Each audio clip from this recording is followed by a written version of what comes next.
Dee, that was a fast week. Carol, let's just admit we're doing 2 episodes back to back. That's a good idea. So when we get to it, I'm going to have to predict what happened in my garden in the first week of May or end of anyway. And then if there's anything exciting between the two of us, we'll just have to put it in the newsletter. Sounds good. All right, let's get started. Welcome to the Garden Angelist, where we talk about flowers, veggies, and all the best dirt. I'm Carol Michael from Indianapolis, Indiana, where I have a suburban garden measured in square feet. It's about 1/3 of an acre. And I'm Dee Nash from Guthrie, Oklahoma, and I garden on about 1.5 acres. I garden 1.5 acres out of 7.5 acres out in the boondocks. We call ourselves Garden Angelists because we are evangelists for gardening. We love gardening and we want others to love it too. Yes, we do. And we aren't afraid to spill the beans and tell all of our gardening secrets, the good, the bad, and even the ugly. But that's enough of who, what, when, where. Let's move on to this week's episode. I'm super excited. Tell me about your garden update. This one might be shorter than the last week. It's in the last hour since I last talked about it. I don't think there's too much to report. If there is, I'm going to put it in the newsletter, but it's expected to be cool going into the first week of May, this will come out on May the 3rd. So I will have mowed, I will have weeded, I will have just kind of like getting ready for things to get going. How about you, Dee? When will you plant your tomatoes? I am not even thinking about tomatoes. A lot of people say, oh, Mother's Day weekend. I'm like, I usually plant them on what we like to call race weekend, which was around Memorial Day. When we're also cutting things back for the chop. Okay, so let's see. I'm going to say that hopefully we got the rest of the split rail fence put up along the street and that I finished planting all of the replacement trees and shrubs. I'll let you know. And I can say that I bought 2 roses this morning, and they are both they're both English roses, which fits into our theme this week. One is Eustacia Vi. I don't know who Eustacia is, and Gabriel Oak. And I'm going to put them in pots, and I'm going to get rid of my Republic of Texas orange tree because it's sad and I don't want it anymore. But I don't know what I'm doing with the other rose because I couldn't just buy one. So Gabriel Oak is a rose, not an oak? Yeah, it's a rose. Gabriel Oak. It's the name of a rose. Okay. Well, I didn't name it. They named it David Austin Roses. And I also went and looked up Grace Rose Farm to see what all the hubbub was about her roses that she's selling, because one of my clients told me that she broke the internet with her sales. All I could see was that they looked like English roses, which is nice. And they were $50 a piece. Who was this that's selling roses that broke Grace Rose Farm. Remember that she's the lady that has the beautiful bouquets? Well, now she sells roses. So she's a flower farmer, and she's figured out a way to make flower farming profitable. So go her. And break the internet in the process. Let's do a quote, and then we can talk about our theme for this week. A garden is a grand teacher. It teaches patience and careful watchfulness. It teaches industry and thrift. Above all, it teaches entire trust. Gertrude Jekyll, British horticulturalist. Who has a rose named after her, and it's a pretty good rose. It's bright pink. Dee, this episode isn't all about roses. I just wanted to say that. What is it? We do talk about them. Yeah, we do. Of course we do. All right. So the episode is all about the British monarchy because it's coming time for the crowning of the king. The coronation. Yes. And it was your idea, and I love it because I love Great Britain. Well, it's not really just a monarchy. It's a British themed episode. Right. So, but we're doing it because of his coronation, right? That is correct. All things British this week. So the first topic was flowers that Dee has seen in Great Britain that she now has to have in her garden. And I'll talk about maybe some I saw in Gardener's World. And so let's start off. Number one thing you see in the British gardens that you have to have in your garden and do have in your garden. Roses, of course. But I think it's funny because they're going to think that I'm like the one who came up with this topic. I did not. It was Carol's idea. So roses. I love roses. I love English roses. I like simple roses too. I like heritage roses. So I like all roses. So what else you want to say about that? I want to say that I don't have many roses, but I want a good yellow climber because we talked about roses last week and I mentioned this and I said I was going to email Teresa Byington.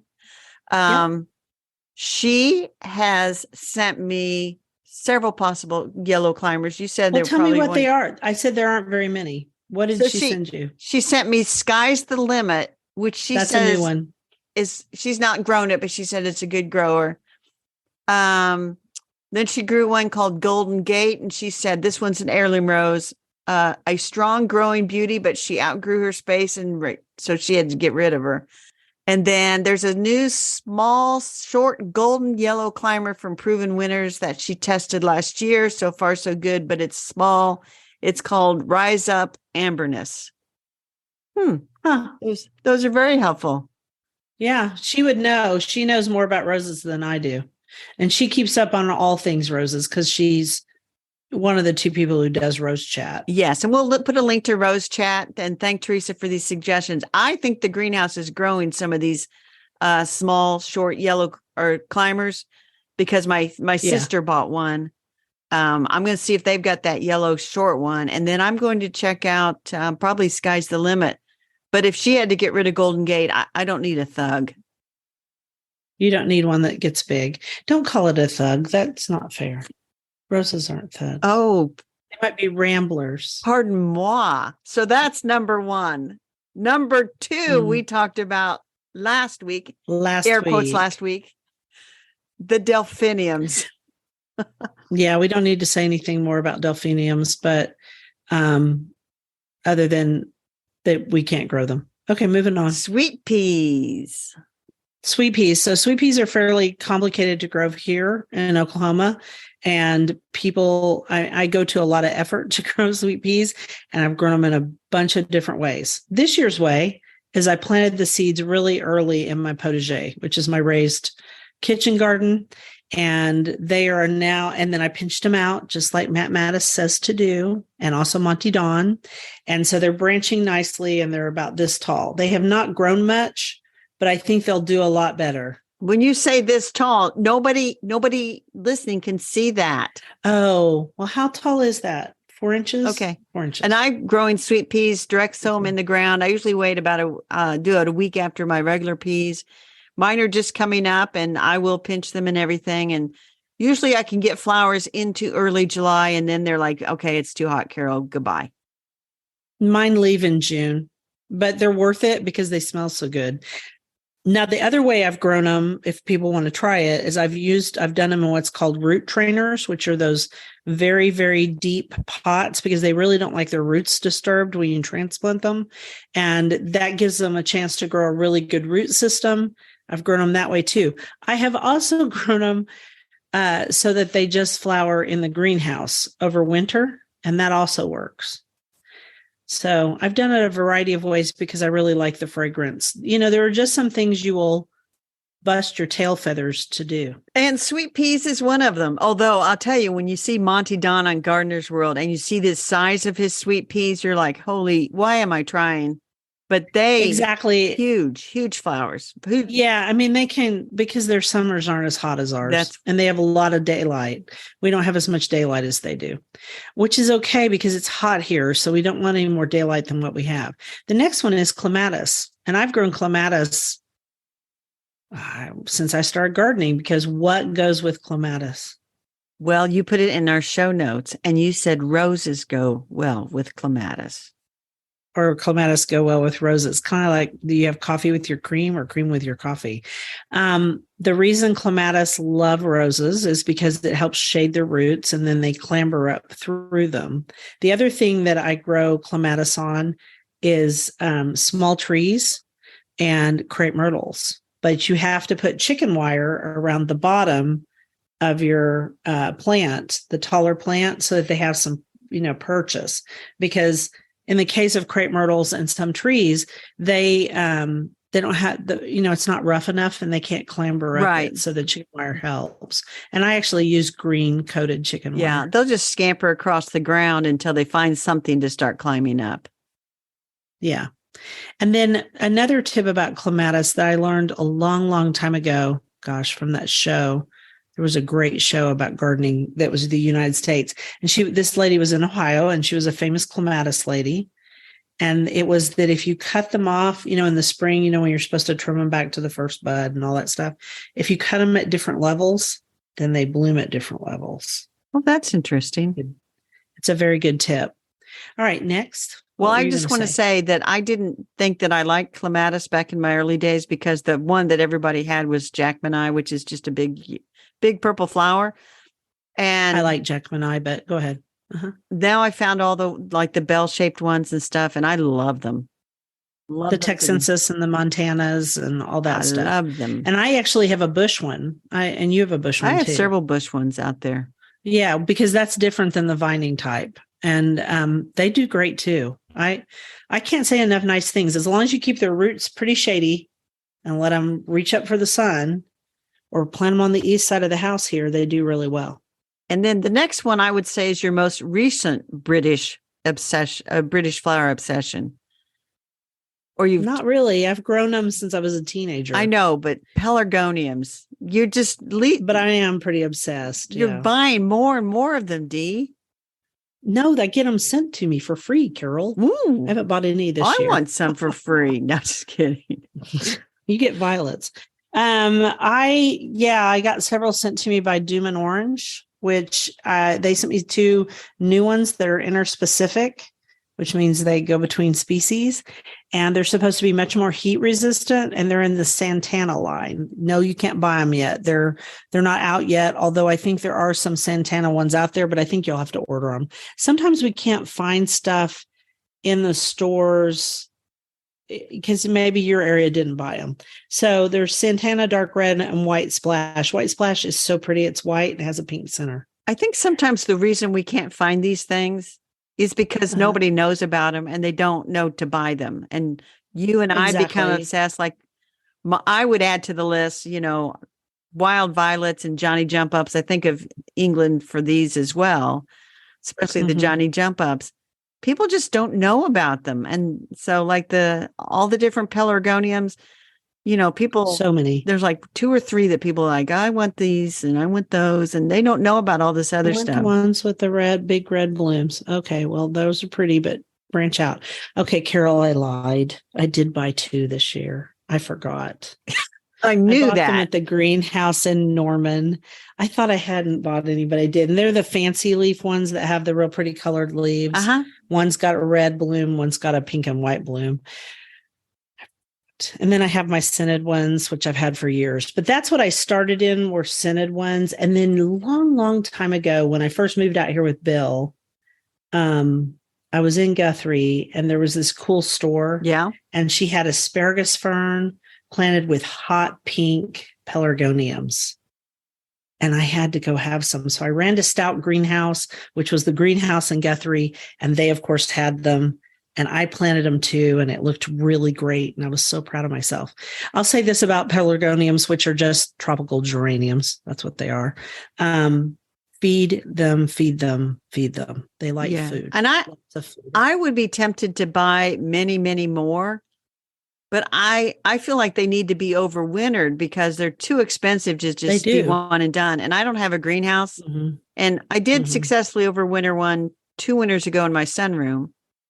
And then I did throw some in the garage, like I said, and they're starting to leaf out like 2 of 3 of them. And I'm like, I'd have to clear out the sunroom and make room for these babies. But anyway.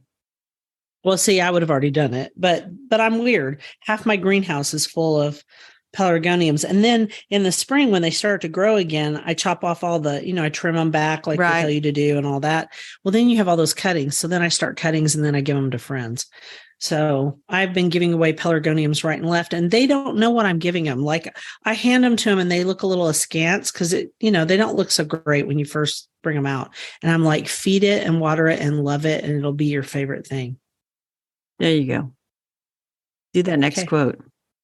God Almighty first planted a garden, and indeed it is the purest of human pleasures. Francis Bacon, English philosopher. From way back in the day. Yeah, let's talk about vegetables. So what is the quintessential British vegetable? Well, there's so many. Well, I put peas on the list because peas would grow really well in Great Britain. And then I always think about mushy peas, which sounds disgusting. It isn't. It's really good. You know what it is? It's just fresh peas that they lightly steam and they mash them like mashed potatoes, but not creamy mashed potatoes, just mash, mash, mash. And they put butter in them. That sounds delicious. It is good. It's very good. And I think they're easier to eat. You know, they don't roll off your fork. That would be, Bill loves them. I think I might try to fix some of my peas that way. Courgettes? You really think courgettes are a quintessential British vegetable? Well, I don't know, but I think it's interesting that they call what we call zucchini squash, they call courgettes. And I'm reminded of It's French. A Perot episode where he threw, no, wait, that was marrows. They call them marrows. What do they call courgettes? No. Okay. So a courgette is a small zucchini, and then a big zucchini is a marrow. So he threw a marrow over baseball. Yeah. A baseball by a set. He got mad because it grew so big or something and threw it over the, right. Yeah. Anyway. Yes. Courgette means small squash. Oh, you know what? A marrow is actually a gourd that is eaten as a vegetable. So it looks like a zucchini, but it is a gourd, according to this. We have totally botched this. We just don't know. We just don't know our British vegetables very well. So, well, you got a good one on here, rocket. Monty Don grows a ton of rocket and acts like it's so delicious. I've never grown it in my life. Well, it's bitter. I don't know if I think it's very good. I mean, it's very bitter. And every spring he's shoving those things into that loose ground. I mean, so excited, about the rocket, isn't it? And spinach. And yeah, they grow a lot of spinach. They grow a lot of cole crops too. A lot of cabbages, all that stuff, and potatoes. Remember, they grow early, mid, and late potatoes, which I didn't realize. Yeah, we talked about that. A lot of cold things because their weather is usually cold. And when last year when we went to Great Britain, everybody was freaking out because it was so hot there, and they didn't need their glass houses to ripen their tomatoes or their peppers. They said we could have just grown them outside. They were really disgusted. And I was like, that's how we grow them in the United States, is outside. You guys are unique in that you grow them under glass. But they were crowding out their, they're used to growing them, and they are kind of polite because they're not very happy. Yes. You know what I'm saying? And so they had great big huge tomatoes and stuff, and they were like, we have to water them all the time. I was like, yeah, because that's normal. But so they do a lot of tomatoes and peppers. And you wrote on Clarkson's farm, he's growing hot peppers. Yes, he is. Woo! Hot. I will say this. Yeah. When I watch Gardener's World and all these, it seems like when they're digging in the soil, the soil's always moist. Always. Does the soil ever dry out? Yeah, it wasn't where we were yet last year, but normally, yes.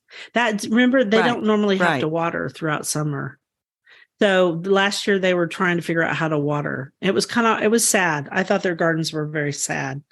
So one interesting thing about the hot peppers is, I don't know how it is in Indiana right now, but every nursery I go to, every small store, every box store, Westlake Hardware, etc., ghost peppers, Raging Cajun peppers, North Carolina Reaper peppers. The hot pepper is a big deal this year. And I'm going to say this. If you don't know what you're doing with those, you're going to hurt yourself. They're hot. Don't eat that stuff. You're going to hurt yourself, or, you're going to hurt yourself. Yeah, you are if you're not careful. So the other hot pepper that, because these are minor compared. Wait a minute, I'm saying that backwards. Habaneros are minor compared to some of these peppers. So I was really kind of shocked to see all of these extremely Scoville hot peppers everywhere right now. The other thing I've noticed is there are a lot of non-hot jalapenos out there, like the Tam jalapeno. Yeah. And fooled you is another one. I was like, it's another hot pepper that's not hot. So there's a lot of interest in very hot and not hot right now, but still a jalapeno or whatever. Back to the Brits. Well, the Brits are getting in on the craze of hot peppers too. So I put mushrooms on the list. And you did that because of Beatrix Potter. Well, she had a great interest in mushrooms and actually tried to write like a scientific paper about them when she was younger and was drawing a lot of different mushrooms and things. And when you think about the forests and the woods of England and all the mushrooms, and I'm sure they gathered wild mushrooms to eat. And yeah. Again, you need to know what you're doing. You definitely As that do. one guy said on Oklahoma Gardening, all mushrooms are edible at least once. That is funny, but not funny. Not funny. That's right. So make sure you know what you're getting. Shall we do another quote? Yeah, because I think we don't know tons about British vegetables, except that they like to grow them too. I mean, they grow rhubarb. They're big on rhubarb, forcing rhubarb. And asparagus. And anything that likes cooler weather. And I was watching, and guess what came up on not Gardener's World, but on my rabbit hole. Oh, I'll wait. I'll tell it in a minute. Okay. Go ahead. There is something delicious about writing the first words of a story. You never quite know where they'll take you. And that was Beatrix Potter, obviously a famous British illustrator and author. And I want to go to the Lake District. I have not been to the Lake District, and I really want to go. Well, so if you read, we picked British gardening books, and I cheated and picked a book about Beatrix Potter, Beatrix Potter's Gardening Life by Marta McDowell, who is an American, obviously. Great book. And great book. If you read about the life of Beatrix Potter, and then the second part is her garden through the year, winter, spring, summer, autumn, and then how to visit her garden, you'll find out that you want to go. Her literary legacy is huge, obviously, the Tales of Peter Cottontail, but probably her biggest impact on the world was she basically bought up the Lake District. She saved and turned it over to the National Trust so that it could not become, like a series of vacation homes and cottages and things like that. Commercialized. She preserved the lake country. Yeah, she bought it all, let the farmers stay on it, which I loved. She took the proceeds because she became really famous and wealthy after a struggle. She became famous and wealthy. And then she married, was it her second husband? Well, no, she only got married once. Her first. One time, right. Her first love fiance died of influenza. That's it. Yeah. No, leukemia. He died of leukemia, the first one. Yeah, it was very sad. She marries the other man later. It was her life. solicitor, her attorney, who helped her buy the house across the street, basically, the property across the street. And they had a very good marriage, lasted a long time. Yep. And in that process, she just went around buying up all those farms because she knew the farmers couldn't make it on what they were being paid. And also the fact that they didn't have enough people, employees and stuff. So single-handedly almost, she saved the Lake District, but let them stay on their own farms. Her thing was, I just don't want it to turn into a commercial deal. And so it's still there, and I would love to see it. And later in life, she did become quite the avid gardener. And at a time when, her parents were askance at the idea, she would be out there in the garden working. Muddy. And Marta writes about, if it rained, she could get a big rhubarb leaf and plop it on her head to keep the rain off. And I'm like, that's pretty crazy. But she was into the gardening. She was. Okay, well, the book I chose was The Bold and Brilliant Garden by Sarah Raven. And it's out of print, but you can still find used copies. And I've worn mine out. I mean, I looked at it so much that the backing is destroyed. I need to go and have it bound, It's a paperback, but it could be put in one of those spiral bindings, and then I could lay it open flat because I've just about ruined it. The reason is she's a florist. She lives at Sissinghurst because she's married to the nephew. Oh, she's got it right in front of her. I have the hardback. I've barely read it. I have the paper book. You've never read it? I've looked through it a few times, but I don't. So beautiful. Do you want it, Dee? It's the hardback. So she's a florist, and that was her area by trade. And so she grows everything for color. And it's got a foreword before you offer that book, it's got a foreword by Christopher Lloyd, not the actor, the famous gardener at Great Dixter. And anyway, Sarah lives at Sissinghurst part of the time, and she has redone parts of the garden there. And then they have an amazing gardener who's actually restoring it. And that was on Gardener's World, I think last year, about him restoring it. I've been there, and it's extraordinary. That's Vida Sackville West's nephew. So it's Vida's garden, which is famous for the white garden, but it's famous for a lot of things. Anyway, love this book. It's one of my very favorites. And I pull it out and just look at it. I'm going to keep this, I think. I thought so after you looked at it. Well, and I just need to leave it out and look at it some more. So, yeah, because it's beautiful, and her use of bright color. That's why Christopher Lloyd wrote the introduction, because he was the first one to bring back bright color to British gardens, because bright colors were considered garish.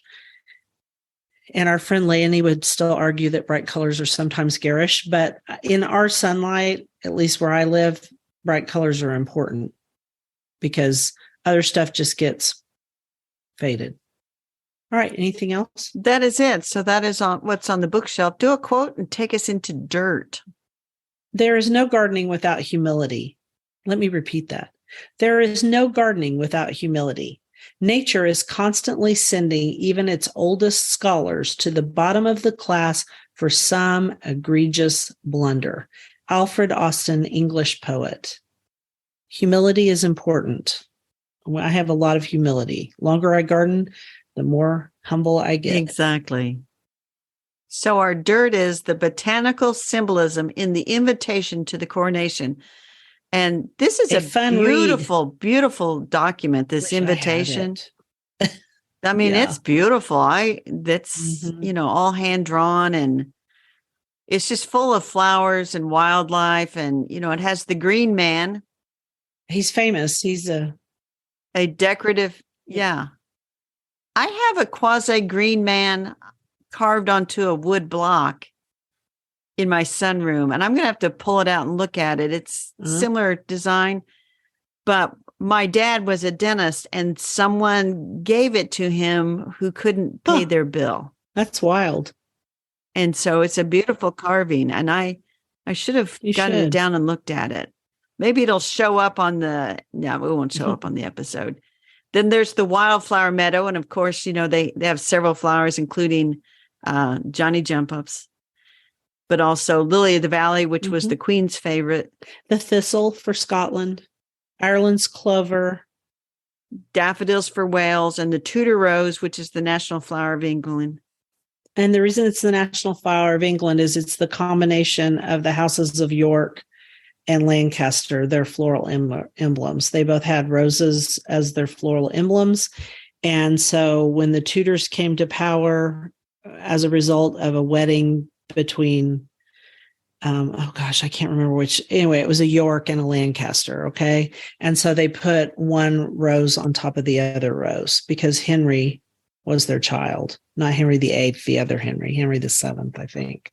And if I had looked all that up, I could tell you, because actually there's a really good show about all of that.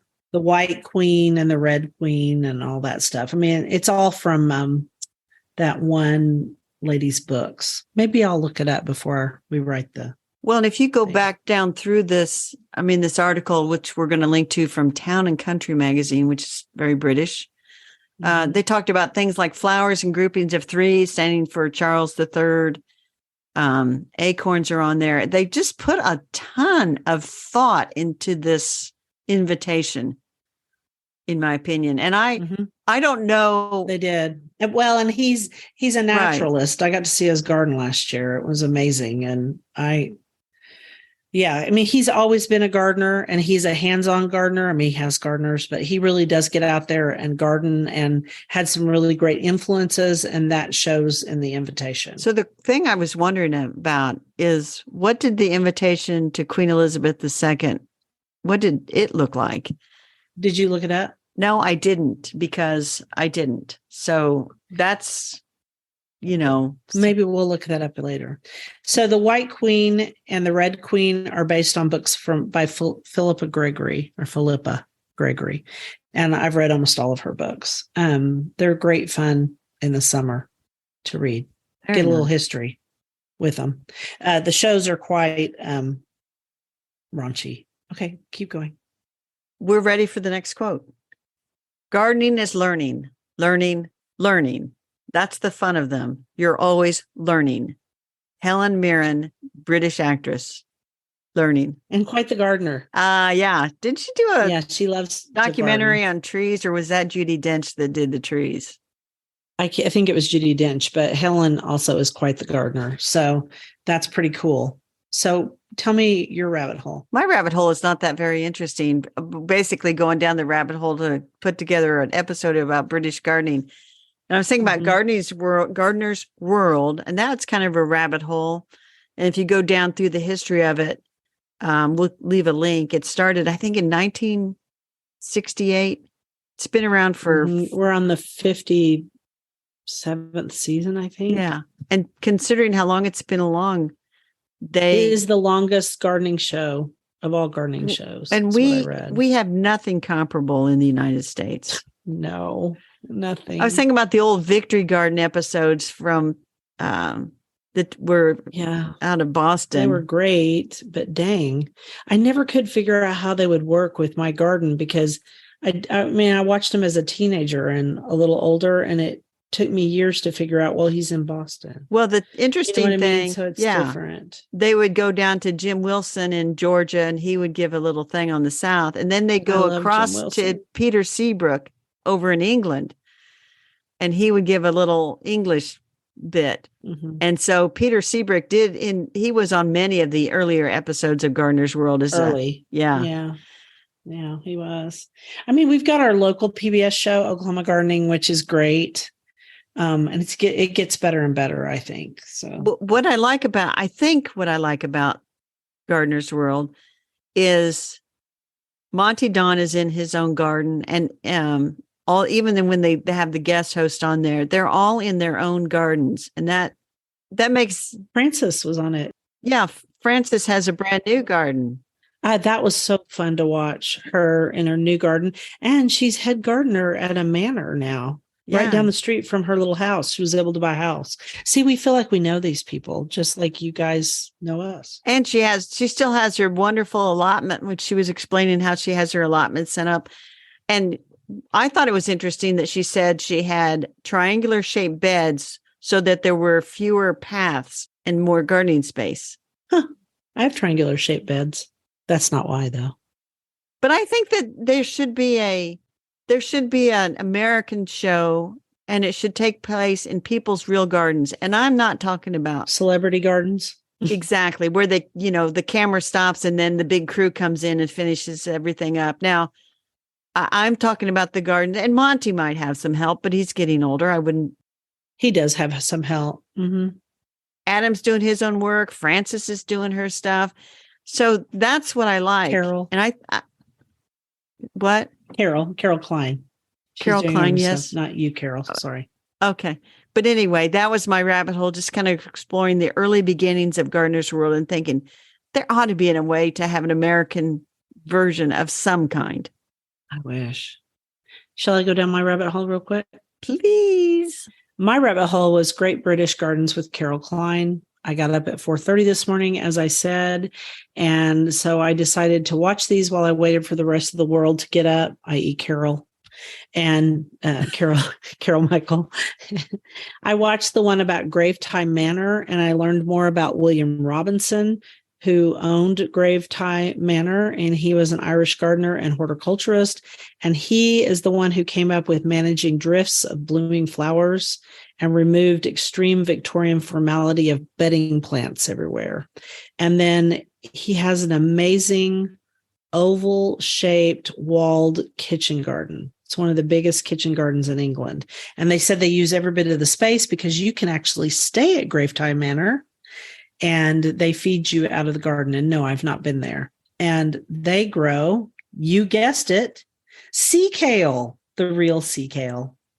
And they cover it completely to keep out the light, and they flood the bed it's in so that it grows. And it's very tender and apparently delicious if you cover it up. So they had forcing jars, and they were using it for the sea kale, and they did a little section on it. Because in that show, she follows a particular great British garden all 4 seasons. Interesting. Which is really cool. Yeah. Well, and you really said cool. the oval walled garden, because it's shaped like an ellipse, it stays warmer longer. It stays warmer, and the way it's set up, he explained that the cold slides off of it and goes down the hill. And it's not on much of a hill, because I saw it on drone footage. Very interesting. And I was like, well, that's not much of a hill, but it's interesting. And I don't know why the oval shape works, but he insisted, the head gardener did, that was part of the reason it stayed warmer. I thought, well, it could be also that it has a wall around it. Interesting. That helps too. So let's talk about our garden commissions. We're looking into the future. So this will be the first week of May. What about you and your garden, Dee? Well, I hope I have everything planted that needs to go in those 2 beds down there. And that's 2 hydrangeas, a butterfly bush, a Japanese maple, and then I've got to go find a red bud, because I've decided the other Japanese maple is being replaced with a red bud. Very nice. Even though I really like my April moon Japanese maple. So really, I'm up in the air on that one. And then my heucheras. So if I get all that planted this week, it'll be a miracle. And for me, I anticipate a change in the weather, that it will start to actually warm up. It looks like the 70s will be creeping in that week in the daytime, but those at night are still in the low 50s, which is why I wait. Mm-hmm. So I'll be taking seedlings in and out every day, and I'll be mowing, visiting the greenhouse. And on the weekend, I'm going down to the Johnson County Garden Fest, which takes place always the first Saturday of May. Mm-hmm. And I'm going to leave this teaser for you. I think I'm going to see somebody that you and I both know. We shall see. Who? That's a teaser. Okay, it's a teaser. Wow, that's interesting. So we want to thank you for listening to The Garden Angelist. I hope you've hit that subscribe button so you don't miss a single episode. We publish every week on Wednesdays at 12 a.m. Eastern Time. If you listen to Apple Podcasts, we'd love a 5-star review that helps us get noticed by others. Could you also share our podcast with your friends? Word of mouth is still the best way to get the word out there. And be sure and check out our notes for links for more information about today's topics, plus links to our own websites. And subscribe to our Substack newsletter, The Garden Angelist, at substack.com, also linked to in our show notes. And if you want to help support us, use those affiliate links. If you buy something after clicking through on them, we earn a small commission and it costs you nothing. Or you can make a monthly subscription through Buzzsprout or a one-time donation through PayPal. It was lovely to chat with all of you over the Garden Gate this week. Bye until next week. Bye, everybody.